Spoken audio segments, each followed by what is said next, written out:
ดีค่ะคลิปนี้นะคะเราก็จะมารีวิวการปลูกหอมเลยค่ะหอมเลยเราไม่ได้ซื้อแม่พันธุ์มานะทุกคนเพราะว่าที่บ้านของเราเยอะมากและคนในชุมชนเมืองมหาสารคามนี่ปลูกหอมเลยมามากกว่า40-50 ปีนะคะดังนั้นเราก็จะเห็นตามตลาดในชุมชนที่เขาขายเป็นเรื่องปกติเขาก็จะขายกำละ10 บาทนะทุกคนนะดังนั้นไม่ต้องพูดเรื่องแม่พันธุ์เราไม่มีโอกาสได้ซื้อแม่พันธุ์แน่นอน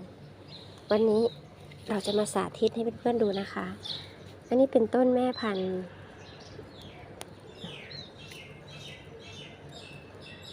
ที่เราต้องการเอามาปลูกในกระถางนี้นะวิธีการก็คือใส่ฟางข้าวที่ก้นกระถางแล้วเราก็จะใส่ดินที่เราหาได้ในชุมชนเอามาปลูกค่ะส่วนดินปลูกเราไม่ต้องผสมนะคะ